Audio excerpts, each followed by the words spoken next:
There's a river that cuts through the kingdom of Valior, a slow green ribbon that never stops murmuring. Every year, on the first night of spring, something strange happens. The muddy water turns to crystal, the current runs clear as glass, and beneath that glass, people say they see bones walking along the riverbed, pale, glowing shapes drifting silently upstream. Most folks shut their doors and light their hearths when that night comes, but Taryn Holt wasn't like most folks. He was a fisherman, quiet, scarred by loss, and haunted by a voice that no longer answered him. His wife, Mira, had vanished 5 winters ago when the river flooded without warning. They said the current took her, but he never found a trace. And every spring since, when the water ran clear, Taryn swore he saw a glimmer, a hand beneath the surface, wearing the silver ring he once slipped onto her finger. This year, he couldn't turn away. Lantern in hand, he stepped into the shallows. The water bit cold, curling around his legs like ghostly vines. The bottom gleamed faintly with light, as if moonlight were trapped beneath the stones.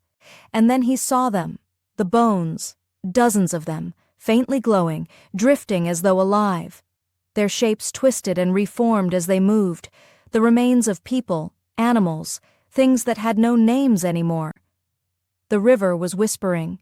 He couldn't make out the words, but it spoke in a voice older than any storm. Taryn waded deeper, following the current upstream until he reached a place the maps forgot, a canyon of black stone where the water poured from a hollow carved into the cliff. It was a face, a colossal stone face with eyes half closed, mouth open, breathing water instead of air. And from that mouth came a voice. Taryn. He froze. It wasn't the wind. It was her. Mira stood knee-deep in the glowing current, her hair floating around her like ink in clear water. Her eyes shimmered, and her skin seemed made of moonlight. "You found me," she whispered. He dropped his lantern, stumbling toward her. "Mira, how—" "The river remembers," she said softly. "It keeps what it takes." When he reached her, his hands passed through her as if she were smoke.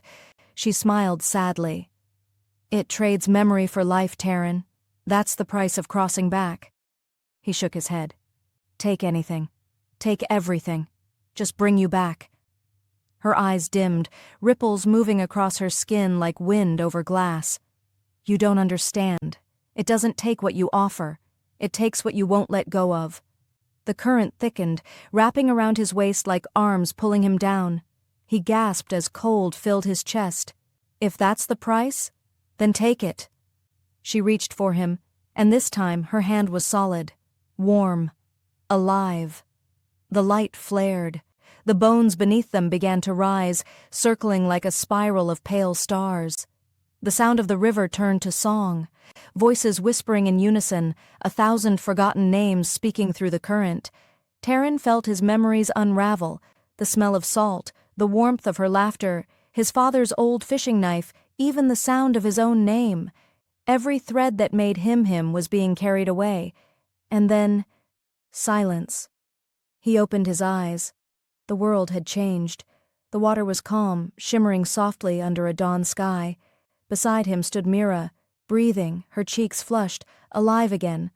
But when she looked at him, confusion filled her face. "Who are you?" she asked. He tried to speak, but no sound came. His voice, gone, his name, forgotten. Only the river's hum remained. She stepped toward him, but the current began to pull him back, gentle, endless, inevitable. His reflection broke apart into ripples, his shape fading into the water until he became one more glimmer beneath the glass.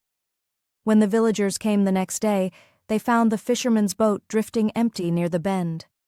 And when the spring thaw came again the following year, they swore the river ran clearer than ever. And if you listened closely, beneath the song of water and wind, you could hear a faint humming. A man's tune, wordless and soft, carried by the bones beneath the river.